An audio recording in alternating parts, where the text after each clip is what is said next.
Israel Gaza और Lebanon में कहर मचाए हुए है। इजराइल ने लेबनान में जिस तरह की तबाही फैलाई है और एक एक करके उसके कमांडर और लीडर्स का सफाया किया है, उससे ईरान और उसके प्रॉक्सी गुट नेतन्याहू से खार खाए बैठे हैं। आए दिन ईरान के इजरायली हमलों से दहलने की खबरें सामने आती हैं।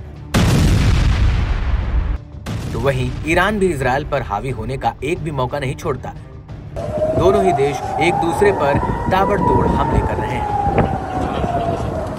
कई रिपोर्ट्स में ऐसा दावा किया जा रहा है कि ईरान अंदर ही अंदर इजराइल पर एक बड़े अटैक की प्लानिंग कर रहा है। इस कड़ी में इजरायली सेना के कमांडर ने एक ऐसी खबर दी है जिसने दुनिया का ध्यान अपनी ओर खींचा है। इजरायली सेना की एट जियोनी ब्रिगेड के 8103 बटालियन के कमांडर लेफ्टिनेंट कर्नल एलिशामान जैकब ने बताया है कि एक सर्च ऑपरेशन के दौरान उन्हें लेबनान के एक गांव के हर घर से हथियार मिले हैं। कमांडर ने कहा कि हमने रिजर्व ड्यूटी में 200 दिन बिताए हैं, लेकिन ऐसा नजारा आज तक नहीं देखा। लेबनान के गांवों में लगभग हर घरों में हथियारों का जखीरा मिला है। ये सारा जखीरा हिजबुल्लाह का है।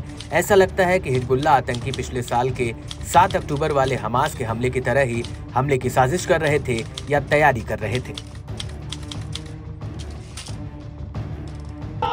आपको बता दें कि पिछले साल 7 अक्टूबर को हमास के हमले के बाद एक दिन बाद हिजबुल्लाह ने भी इजराइल पर हमला किया था और तब से उत्तरी इजराइल हिजबुल्लाह के हमलों से आए दिन दहल रहा है और आईडीएफ के लिए एक बड़ी चुनौती बना हुआ है। हिजबुल्लाह का इजराइल पर हमला करना एक तरह से हमास का समर्थन करना है, जिसके चलते इजरायली बलों की चुनौती लगातार जंग में बढ़ती जा रही है।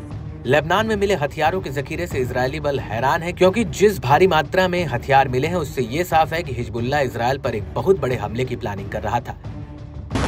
जिस तरह से इजराइल ने हमास और हिजबुल्लाह के आतंकी आकाओं का खात्मा किया, बेरूत में सीनियर लीडर्स को मारा, पेजर और वॉकी टॉकी से हमला करके पूरी दुनिया को हैरान कर दिया, उनका पूरा कम्युनिकेशन सिस्टम बर्बाद कर दिया। इसके साथ ही हमास और हिजबुल्लाह आतंकियों के मन में डर भी पैदा कर दिया है और यही वजह है कि ईरान और उसके प्रॉक्सी गुट इजराइल पर बड़ा हमला करने की फिराक में बैठे हुए हैं। इजराइल ने लेबनान में मौजूद हिजबुल्लाह के ठिकानों और इमारतों पर हमले कर रहा है। ताज़ा हमलों की बात करें तो इजरायली सेना लेबनान में हिजबुल्लाह के ठिकानों पर बमबारी की। इस बीच दक्षिण पूर्वी लेबनान में की गई बमबारी में 3 मीडिया कर्मियों की मौत हो गई। वहीं इजराइल का गाजा पट्टी में हमला जारी है। उसने गुरुवार को मध्य गाजा के नुसरत शिविर में एक स्कूल को निशाना बनाया। इसमें बच्चों समेत 17 फिलिस्तीनी लोग मारे गए और 42 लोग घायल हो गए।